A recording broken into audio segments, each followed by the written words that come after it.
E tem início Redação PFC número 50, 16 de abril de 2022. Faz Marcos Buozzi. Marcos Buozzi estará comigo nesta edição. Um ano que começamos essa brincadeira das notícias. O primeiro Redação PFC, Marcos, saiu no dia 17 de abril de 21. Seja bem-vindo, Marcos Buozzi. E aí, pessoal, tudo bem? Bom dia, boa tarde, boa noite. Nesse um ano de Redação PFC, quanto você mudou? O que você estava fazendo há um ano atrás, no dia do lançamento do primeiro episódio do PFC, Redação PFC? Hein? Você se lembra disso? Eu sei, eu estava gravando o Redação PFC, porque eu estava lá. Você não estava. Foi 2 dias antes da gravação? Ah! Então provavelmente eu estava correndo, que era um sábado e provavelmente eu estava fazendo um longo. Ó, na verdade, o primeiro a gente gravou numa sexta, então hoje, que é sábado, na verdade, um ano atrás, nós estávamos gravando, de fato, porque a gente gravou dia 16 e publicou dia 17. Mas então, pessoal, é isso.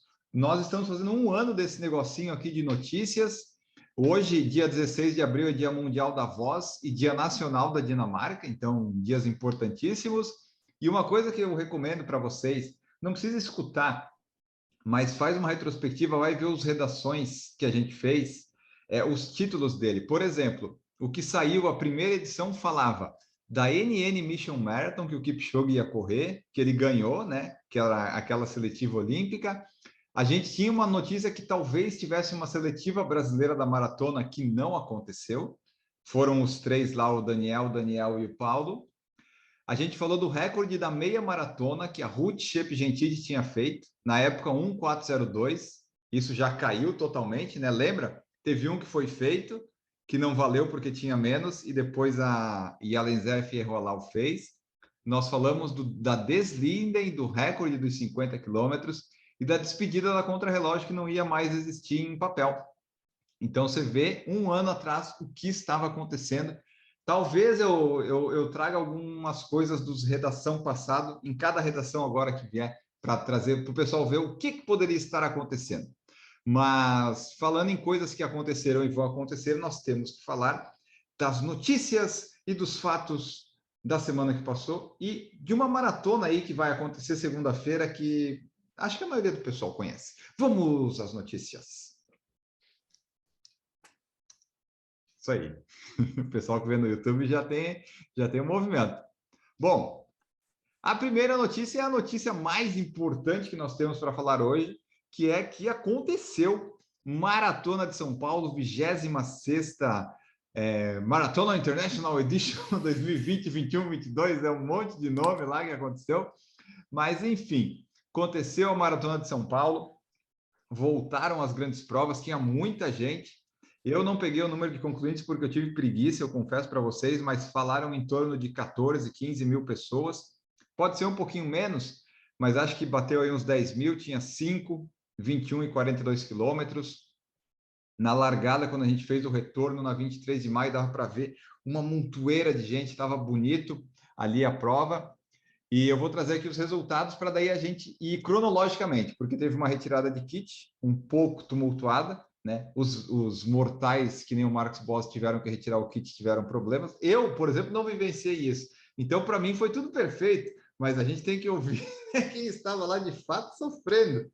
Agora é aquela hora que eu queria mandar aquela figurinha. A vida do rico é diferente, entendeu? É isso, o Enio tava lá, no VIP. Mas vamos lá. Primeiro, os resultados. Nós tivemos no masculino o Tilahun Negusi da Etiópia fazendo 2:18:04, o Azefa Bekele da Etiópia 2:19:16 em segundo e o Bernard Kipsang do Quênia 2:20:30 em terceiro. O melhor brasileiro foi o Giovanni dos Santos, que fez 2:20:58 em quinto lugar. No feminino, a Kebebushi Isma da Etiópia fez 2:37:40, Etalem Teref Tesfal, da Etiópia, fez 2:43:19 e a Vivian Kiplagat, do Quênia, fez 2:47:15. A melhor brasileira foi a Viviane Amorim, com 3 horas, 3 minutos e 35 segundos em quarto lugar. A imagenzinha, o card que a gente faz dos tênis, foi a mais fácil de todos os tempos de fazer. porque todos os atletas que competiram e chegaram na frente, dos 10 primeiros, 9 estavam usando o corre grafeno laranja e branco da Olímpicos. Uma jogada de marketing muito boa, né? Que muita gente ficou comentando, falando: ah, eles ganhariam com qualquer tênis. Ganhariam, mas esperta foi a Olímpicos, que, né?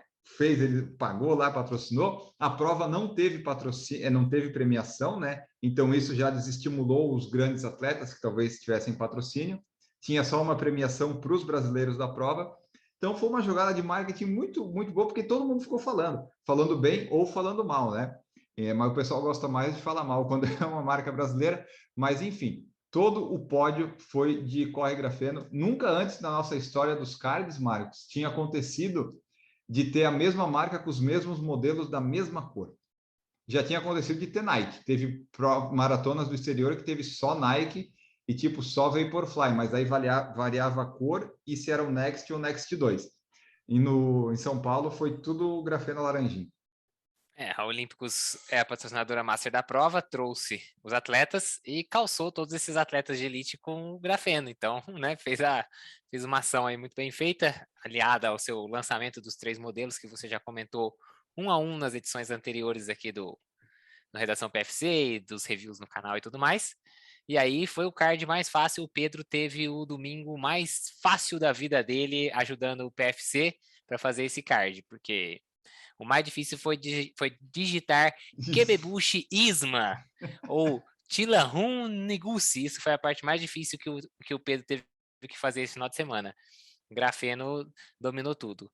Eu vou falar que eu vi a elite passando, a elite masculina, quando eu estava me caminhando para onde eu fui largar a prova, porque eu não fiz a prova inteira, né? Eu fiz, como eu tinha falado na semana passada, eu fiz um treino dentro da prova. Então eu estava a caminho do Parque do Povo, caminhando ali pelo percurso. Tava na calçada para não atrapalhar ninguém, quando eu vi o bloco, né, o pelotão da elite masculina chegando, e naquele momento ainda era o outro brasileiro que O desistiu, Andrezinho ou o Daniel não, Chaves? Daniel Chaves, ele estava puxando o pelotão, e eles passaram pela gente, e eu vi ele no momento que eles acabaram de passar pela gente, ele olhando pro cara do lado e dando sinal do tipo assim, oh, só eu vou ficar aqui tomando vento na cara, né? E acho que foi o que aconteceu, porque depois o cara até abandonou a prova, coitado. Ele era um dos destaques, né? Ele que tinha patrocínio da Adidas até o ano passado, agora ele é um patrocinado da Olímpicos. Era um dos personagens aí mais fortes da ação de marketing da Olímpicos, mas ele acabou não completando a prova, ele abandonou. Mas é sempre legal ver o pessoal da elite passando, é um ritmo completamente. Ainda, né, assim, e aquela história, é uma elite que tá fazendo uma prova para 2:18. Não é uma prova 2:05, mas ainda assim é um troço completamente alucinante, assim, é uma velocidade que você fala, como é que o cara aguenta correr 42 Verdade. quilômetros desse jeito, assim. E aquele trecho da prova, né, eles passaram pela gente mais ou menos ali no 9, mais ou menos 8:30, 9. Ainda é o momento em que eles estão só girando quase, né? Tipo, eles estão ali Sim, no pelotão, só tocando o barco até a hora que alguém vai dar um ataque. Então, é confortável ainda por cima, não é que eles estão, você fala, não é é possível. verdade. É muito legal. É legal de ver. Posso começar a falar do kit? Pode, vamos lá. Então, a gente passou aqui os resultados, todo mundo correu ali, né? Olímpicos, o que as marcas têm que fazer, o que a Olímpicos fez. Tipo, quantos tem no pelotão de elite? Tem 15 pessoas? Paga essas 15 pessoas para correr com seu tênis, é sucesso total. As pessoas têm que aprender a fazer marketing. Mas vamos lá, falando em marketing, né, o marketing negativo desta prova, que o domingo, eu acho que eu não tenho nada a reclamar, falar, a prova, pelo menos a maratona foi redondinha, mas no sábado, o kit foi a retirada quinta, sexta e sábado, e no sábado deu ruim, né, Marcos? Quantas horas você ficou lá? Eu cheguei cedo para tirar o kit, cedo. Considerando que acho que o shopping abria às 10, uma coisa assim, a retirada do kit começava ali por volta desse horário. Eu devo ter chego ali por volta de umas 10:30, no máximo, 10:20, assim. Eu cheguei mais ou menos próximo do início da retirada do kit. E eu fiquei 1h40 até eu sair de lá de dentro. Ficou pouco. E fiquei Até. pouco, porque o pessoal que eu conheço aqui da cidade, aqui, lá, o pessoal onde a gente corre junto, que chegou por volta do meio-dia, eles ficaram quase 3 horas. Deu 2 horas e 2h40, 2h45 para conseguir retirar o kit. Então, assim, a organização vacilou demais no local, porque era um local no centro da cidade, acesso difícil, pouco estacionamento, poucos guichês de atendimento, isso acho que era o principal. Então, embora o local fosse pequeno, ok, mas se rodasse a entrega dos kits rápido, você não forma fila. O que forma fila não é o tamanho do lugar, é o quanto de você, quão rápido Uhum. é o atendimento. Para ser mais rápido, você precisa de mais pessoas. Então, no total, tinha 8 guichês. Eu ainda contei que eu filmei lá dentro para atender meia e maratona. O pessoal do 5 estava ocioso, mas o pessoal de meia e maratona tinha um total de 8 guichês. 3 para meia maratona e 8 para maratona, uma coisa assim, ou ao contrário, uma coisa assim. Então, demorou demais, porque, claro, a pessoa chega lá, Sim. eles pediam carteirinha de vacinação, pediam o documento, preenchia o negócio, pedia para alguém pegar o número. Demorou muito, muito, muito. E aí, estava num local pequeno, a fila começou a se acumular pelos corredores do shopping, que não é um shopping grande. E quando eu saí, a fila estava muito maior do que quando eu tinha chego. E aí eu digo, a ação de marketing que você falou que foi ruim mesmo, porque ninguém tinha paciência para sair da Sim. retirada do kit e passar na lojinha da Olímpicos, ou para ir Uhum. ver, tinha uma academia, uma rede de academia que patrocinava, tinha uma construtora que estava patrocinando lá e oferecendo um apartamento, lá de, né, vendendo apartamento. Ninguém tinha saco para nada, todo mundo queria ir embora, descansar, colocar as pernas pro alto, porque você tem uma maratona para correr no dia seguinte, né?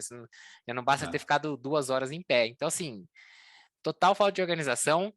A organização da prova, ainda por cima, tentou se isentar da culpa, dizendo que, quinta e sexta estava tranquilo. Quinta e sexta tá tranquilo, mas quem que pode ir quinta e sexta em São Paulo? São No dias centro úteis. de São Paulo, né? E outra, nós não estamos falando de uma prova que acontece aqui na minha cidade do interior, que a cidade vizinha aqui tá a 15 minutos, eu pego um dia da semana, na hora do almoço, vou lá e volto. Não é assim. A maratona na maior cidade do Brasil vai trazer gente do Brasil inteiro. Então Vai. tinha gente né, vai ter gente do Rio, do interior de São Paulo, Minas, região sul, norte, nordeste, tem gente do Brasil inteiro. Essa pessoa não tem como, ela não vai chegar lá 3 dias de antecedência. Muita gente viaja no sábado e volta no domingo, E ou eles chega não na têm a sexta-noite. opção, né, Marcos, de tipo, eu cheguei lá, tem fila, vou desistir da prova e voltar para casa. Não, ele tem que ficar lá e pegar o kit, não tem o que fazer, né? Vai ficar. Então, assim, ridículo a organização se isentando da culpa, ainda querendo jogar a culpa pro corredor, dizendo, vocês não vieram buscar antes. É claro que eu não vim buscar antes. Você acha que eu vou deslocar 400 quilômetros de volta daqui para São Paulo? A gasolina tá baratinha, né? Tá tranquilo de colocar gasolina no carro para fazer isso. É. Então, isso foi muito ruim. A prova em si, eu realmente não tive nenhum problema. É, os postos de hidratação eram, para mim, eram suficientes, eram de tamanhos bons. Uhum. Não estava muvucado, pelo menos não na parte onde eu estava correndo, no pelotão, no pelotãozinho onde eu estava correndo, não tinha muvuca. E a água, além de tudo, a água estava bem gelada. Isso foi um ponto bom que eu já vi muita prova menor vacilar. Água gelada. Eu não peguei aqueles torrone que eles dão lá. Não, o Se eu comer. Torrone, assim, o Torrone não faz sentido nenhum para mim numa maratona. Eu peguei quando eu já estava andando quebrado, mas correndo, para mim não faz sentido nenhum você pegar um Ah, Torrone. eu nem. Mas tinha as estações do Torrone, tinha estação de isotônico, Dois, acho que tinha duas de duas. isotônico tinha. Duas de isotônico. É, e beleza, isso funcionou redondinho, a sinalização da prova. O percurso é conhecido, você pode até achar ruim, né? Não é um percurso fácil, não é. Mas é um percurso conhecido. Então a prova foi redondinha. Mas eu passei, sei lá, quem passou lá com 5 horas e meia de prova não pegou água gelada. Não sei, isso, sinceramente, acho pelo que estava ali no momento que eu passei, me parece que era mais que suficiente. Uhum. É, Então, da assim, minha experiência, eu só passei em um posto que eu não sei qual que era, que eu peguei uma água que estava em temperatura ambiente. Foi a única que aconteceu, mas eu não sei se foi um azar meu ou se era toda aquela bandeja, mas no geral a água estava boa. Tinha algumas águas muito geladas até, até dava um choque térmico, assim, porra, tá muito gelado esse negócio aqui. Mas a prova foi, o kit foi horrível, né? O sábado foi, deve ter tirado a experiência boa de muitas pessoas que talvez a prova não compense, né? Ou tipo assim, você não consegue dar uma nota alta para a prova, vamos dizer assim, se a pessoa teve a experiência do kit, né? aí Mas, outra, diga. eu acho, tem uma coisa, é, falhas podem acontecer, né? Mas a ESCOM, ela faz provas muito maiores do que a Maratona de São Paulo. Não é possível que não tenha uma pessoa lá dentro que não analise aquilo e fale, gente, são 14 mil inscritos. Né? Se Imagina. cada inscrito levar 1 minuto, que não era, vamos dizer, 2 minutos para retirar o kit, é só você fazer a conta. Se ficaram 10 mil pessoas para retirar no último dia, são 20 mil minutos que você precisa ter de atendimento. Então, aí você tem que jogar isso dentro de um dia. A conta não é tão complicada assim. E a ESCOM faz Pampulha, faz São Silvestre, faz Meia Internacional do Rio. Ela faz provas com muito mais do que as 14 mil pessoas que estavam esse final de semana para a Maratona de São Paulo. Então, o que me deixa mais ainda puto com a situação é que não é uma falha por houve um engano. Não, desculpa, houve má fé, houve má vontade, houve economia porca dos caras, entendeu? Esse é o problema. É economia porca, eu vou colocar pouco guichê porque é mais barato, eu vou fazer aqui nesse lugar porque o aluguel deve ter sido barato naquele shopping. Muito mais Pode barato do que ser. tacar num estacionamento grande que comportasse todo mundo. Então, Não. desculpa, fica difícil de defender ou de querer passar um pano. Na boa, não dá. Não, o kit foi. Desde que a gente chegou lá, que começou a retirada de kit, começou a vir. O Marcos também mandou, a gente tinha marcado de jantar, daí eu falei, Marcos, talvez a gente não consiga jantar então, né? Mas foi bem ruim isso, o pessoal mandava vídeos e tal. A gente estava lá no evento da Olímpicos do lançamento, lá e tal, das roupas, e tinha muita gente que falava, que chegava nos grupos lá de WhatsApp, o pessoal todo falando, e a experiência, por exemplo, do pessoal testar os tênis da Olímpicos e comprar foi por água abaixo para quem estava retirando o kit, que a pessoa não tinha paciência para ficar mais lá. Mas fora a retirada de kit, que foi uma zona, no sábado vamos falar das nossas provas. Marcos Boazzi, diz aí, você tinha pretensão de fazer uns 30 quilômetros, 32, como é que foi seu treino longo? Deu tudo certo? Tinha um nível ótimo, um nível realista? Como é que foi? Conta para nós aí. De forma, tenta ser Rápida. sucinto, porque Quem já quiser sabe. ver completo, vai lá ver o episódio do Pace Boston dessa semana, que saiu na segunda-feira passada, que lá tem tudo. Mas eu consegui correr os 30 quilômetros, sendo 25 dentro do ritmo pretendido. Essa era uma previsão realista do que eu conseguiria fazer. A otimista seria fazer os 30 nesse ritmo, não consegui, fiz os 25 mesmo. Mas no final das contas foi bom, foi uma semana onde eu consegui fazer uma distância longa, muito próximo do ritmo pretendido na prova que eu quero fazer, que é Porto Alegre, que esse sim é o objetivo principal. Então, usar a estrutura da prova é sempre bom. Tem água, né? Você não precisa se preocupar com isso, o percurso está bem definido, você também não precisa pensar para onde você vai. E aquela sensação de correr uma corrida de verdade, né? Uma prova é sempre gostoso, o pórtico de chegada, os locais onde o pessoal está apoiando, isso é muito legal. Então, no final das contas, eu gostei. A experiência do treinão foi muito boa. E o ritmo era aquele mesmo, então no 25 deu certo. O Deu, ritmo que até o era 25 eu pretendido. fechei em 4,20. Até o 22 eu tava 4,17. Aí esses últimos 3 eu já sofri um pouquinho mais do que precisava. Mas beleza, o 4,20 era o objetivo. Então, 25, 4,20 era o objetivo. Então ficou na casca, mas ficou. E depois os outros 5 eu fui. Aí já deixei cair, o ritmo caiu. Aí fechou os 30 para 4,24, 4,25, uma coisa assim. Mas tá bom, é isso, estamos construindo. 2 meses ainda até a prova. Agora, 8 semanas até Porto Alegre, então ainda tem chão aí. E se eu tivesse pronto se eu já tivesse feito agora 30, 32 quilômetros nesse ritmo, provavelmente o meu objetivo em Porto Alegre teria que ser diferente, não o que eu estou É pensando. verdade. E só por curiosidade, qual que é o ritmo do índice que você tem que fazer em Porto Alegre? É 4,20 ou é menos? Então, o meu índice é 3,05, 3 horas e 5. Vamos colocar a distância redondinha da maratona, né? Isso. 442, 195. Se eu correr a 4,20, isso dá 3 horas, 2,50. Tá, entendi. Boa. Já seria não é confortável, mas já é índice, já dá para se inscrever, mas ali na navalha, né? Tipo, Mas você só que, considera 4,20 com o erro do GPS que já vai marcar mais, então, né? o problema é esse, né? 4,20 no GPS, se a prova no GPS virar 42, 400 e alguma coisa, já vai beirar os 3,5. Então, a gente pensa que tem que rodar realmente ali pelo menos para um 4,16 no relógio. Uhum. Isso para ser legal e assim, vai para o índice.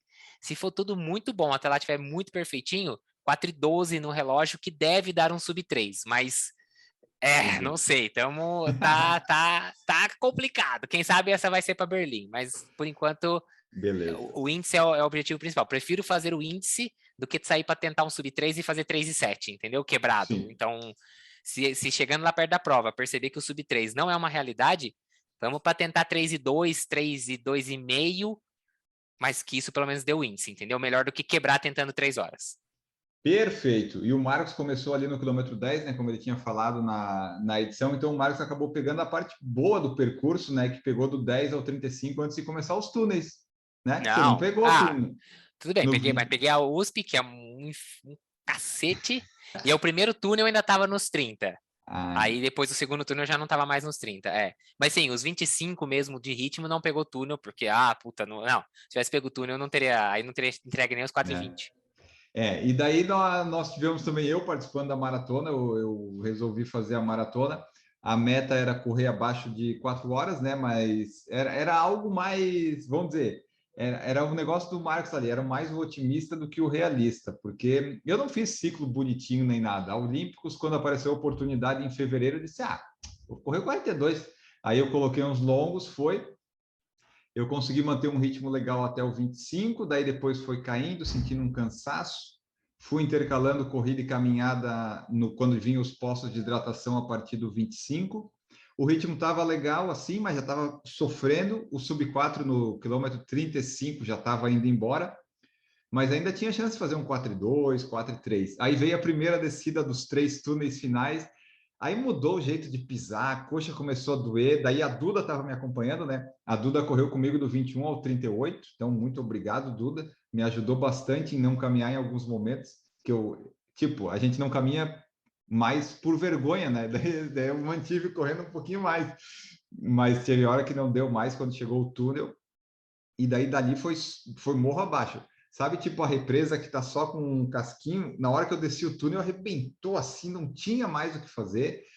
Daí eu só me preocupei em chegar e talvez fazer abaixo de 6:1. No relógio deu 5:57, mas na prova deu 6.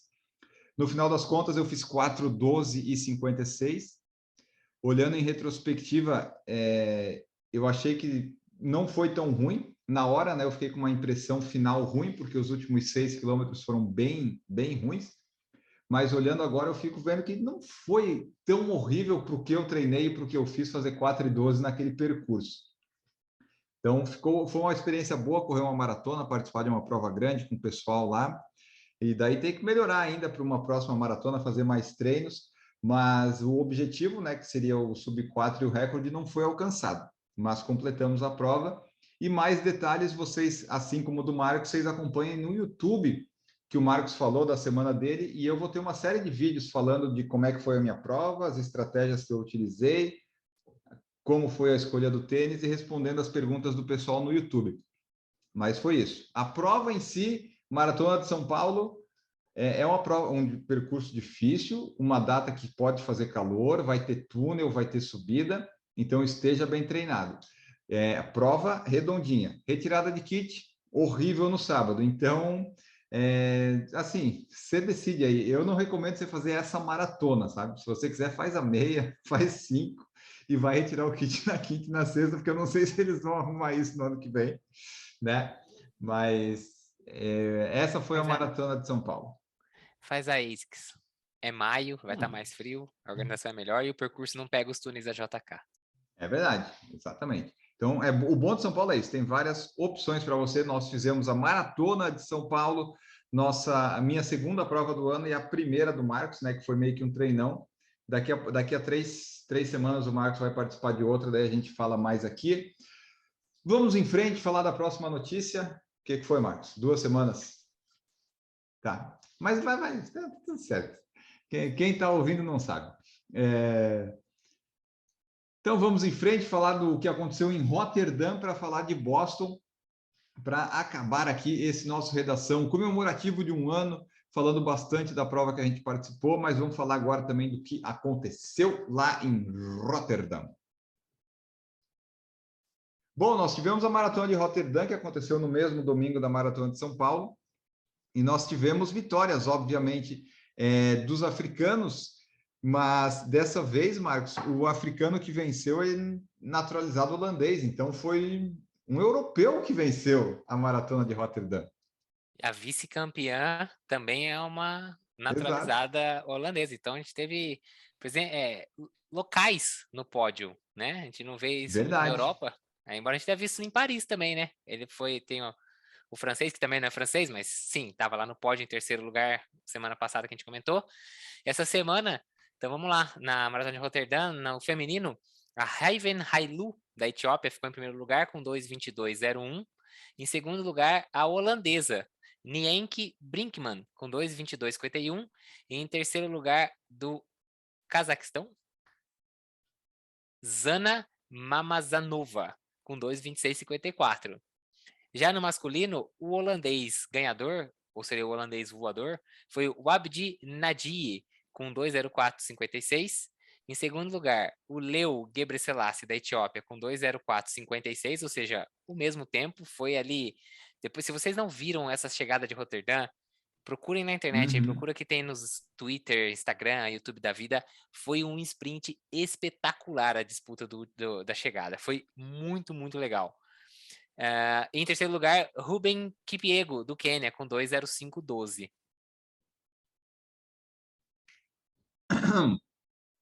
E ó, só Você para vai. registrar. Ah, Não, tá, vamos lá. eu ia perguntar se você ia falar da prova ou coisa assim, ou se você ia falar do Robin direto. Não, vou falar só os detalhezinhos dos recordes e daí você fala do Robin. Ó. E daí nós tivemos o vencedor, né, o Abdi Nagay, que ele esteve no pódio olímpico, né? Se o pessoal lembrar, ele e o quarto colocado, Bashir Abdi, foram os dois que chegaram em prata e bronze, que eles eram colegas de equipe. O Abdi fez o recorde holandês, né, com esse 2:04:56. E a maratona de Roterdã, que ano passado aconteceu em outubro, ela tem um recorde de prova de 3:36, que foi feito pelo Abdi, que chegou em quarto. Então, né, o Bashir Abdi, no caso, que chegou em quarto, é quem tem o recorde da prova, e o Abdi Nagay foi o que venceu, fez recorde europeu. E nós tivemos a Etiópia. Cadê aqui? Deixa eu só. Ah, ela fez o recorde pessoal dela. Cadê?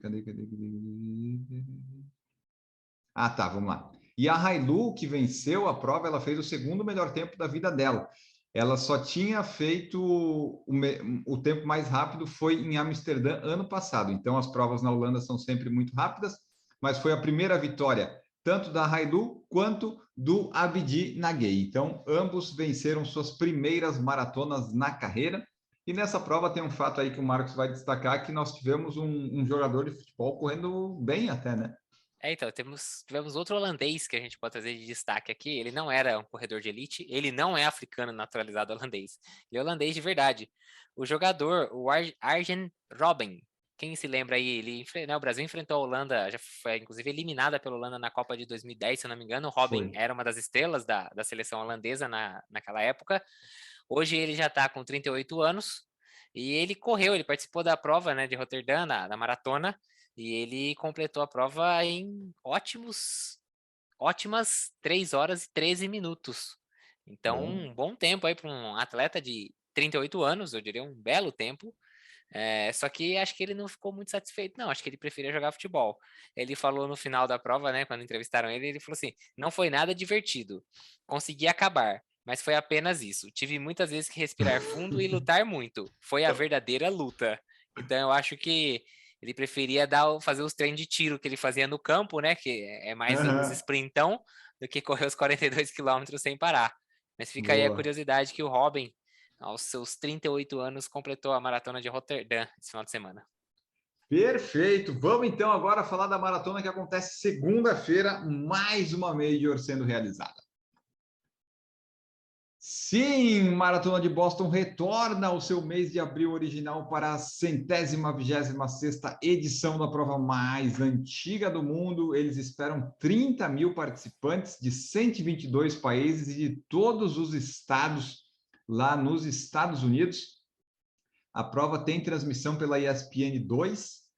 Você pode assistir na ESPN e no Star Plus. Começa às 10h30, que a largada é 10h37 no horário brasileiro dos profissionais.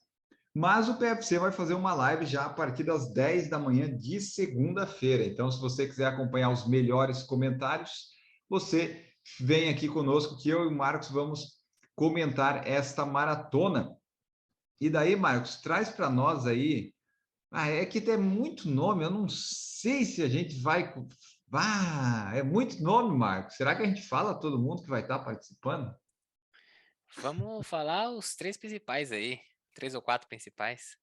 Tá bom, vamos lá então, vamos lá. Ó, vou trazer de destaque então, Enio, como você tinha me pedido, no masculino. Tá, Rapidamente.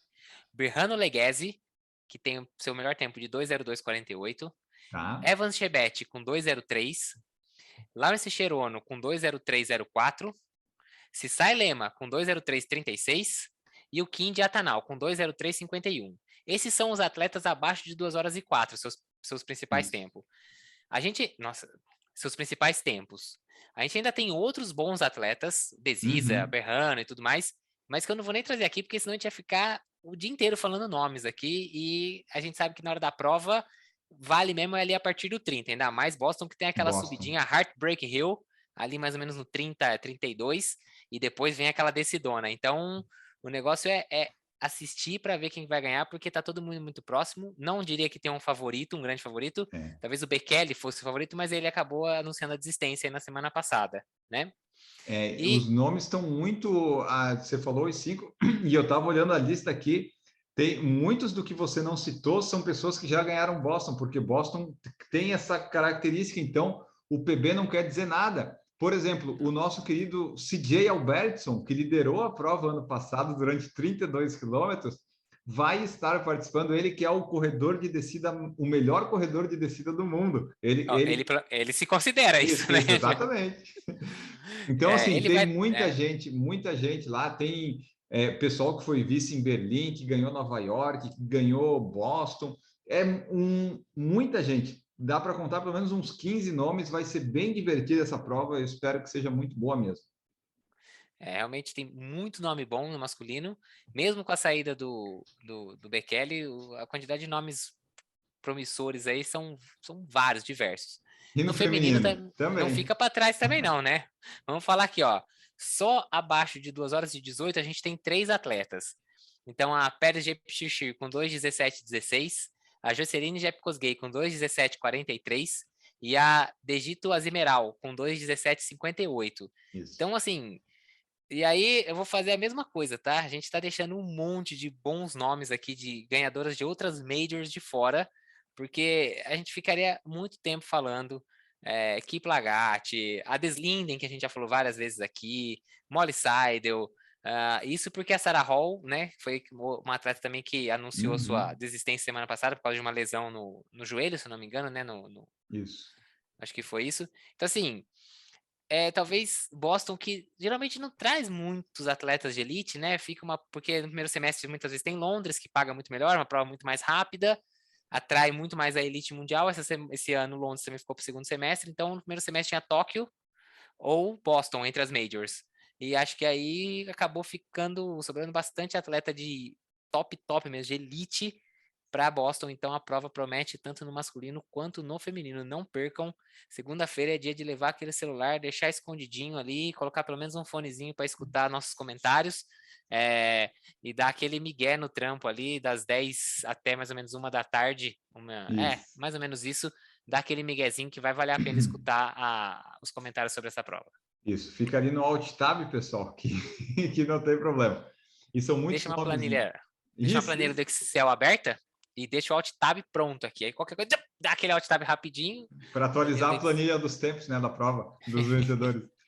Mas o feminino também está muito bom, porque só trazer aqui, ó, a Jepchirchir, ela ganhou Nova York e o ouro olímpico, simplesmente. A Kosgei ganhou Londres e a Azimeral, que o Marcos falou, foi vice em Londres. Então, tem muita gente com tempo bom, só que Boston um tempo bom não quer dizer nada. Porque a gente não citou aqui, mas tem 3 atletas que chegaram em terceiro, quarto e sexto em Boston ano passado, que tem os seus PBs feitos em Boston, que é tipo 2:25, 2:25, 2:27. Então, tá um negócio muito legal. O field, né? Se fosse fazer uma previsão da prova, eu diria que até o quilômetro 30, antes de começar aquela grande subida, pode ser que nós tenhamos um pelotão bem recheado de gente até começar a quebrar. Mas não vamos criar expectativa, né, pessoal? A expectativa é a mãe da merda. Mas tudo indica que a Maratona de Boston, em nomes, ela está muito boa. Muitos vencedores de um monte de coisa, então acompanhem, que vai ser muito legal segunda-feira. Nós vamos trazer tudo para você. O Marcos já vai vivenciar, né, esse clima de prova que ele vai ter ano que vem. Ele já vai prestar atenção agora como é que é. Né, Marcos? É isso aí. Sem pressão. Que deuses da corrida te ouçam. E para fechar as notícias, só trazer aqui também que o Daniel do Nascimento vai participar da Maratona de Seul, que tem grandes nomes também africanos lá, é uma maratona de nível elite, né, Platinum lá da IAAF, é uma das grandes maratonas. o selo mais nobre de organização, e o Daniel vai estar lá tentando melhorar o tempo dele, talvez brigar pela vitória, talvez, mas tem uns africanos muito bons lá, eu não apostaria na vitória dele, mas num tempo talvez melhorando o recorde dele e o recorde nacional, que é do Ronaldo da Costa, pode ser que sim. Esse de Seul, nós não achamos ainda onde vai passar, mas se achar, talvez, de repente, no sábado, 10 da noite, você pode ver uma live do PFC. Não garanto nada, mas fica no ar aí, que se aparecer algum link, talvez eu me aventure nesse negócio. Dadas essas notícias, Maratona de São Paulo, Maratona de Rotterdam, Maratona de Boston, de Seul, só falamos de maratona hoje, mas faz parte, né? Estamos aí com um calendário recheado de maratonas e vamos embora porque temos que treinar, temos que correr, temos que assistir, comentar, enfim. Vamos embora, Marcos Boles. Tchau para você. É isso aí, pessoal. Valeu. Para quem está escutando no sábado ainda ou no domingo, uma boa Páscoa para você. Tem feriado, é verdade. Se controlem com os ovos de chocolate, não comam tudo de uma vez, deixa para a semana, vai comendo de pouquinho, até porque assim não atrapalha os treinos, né? Não fica mais pesado. E é isso. Valeu e até o próximo episódio. Isso aí. Desejamos a todos um coelho bem ovudo e a dica que a gente deixa é a seguinte: se você ainda está ouvindo no sábado, domingo, antes da Maratona de Boston, vai segunda-feira, 8 da manhã no mercado. Pega os ovos, vai estar mais barato, pega os quebradinhos. Essa é a dica. Então, bons treinos para vocês. Nós voltamos no próximo Redação, já com um ano completo, né? Redação PFC, um sucesso sensacional de crítica e de público. Assim como o CJ Albertson fala, nós nos consideramos o melhor podcast de notícia de corrida de rua, certificado por nós mesmos. Um grande abraço para vocês e tchau!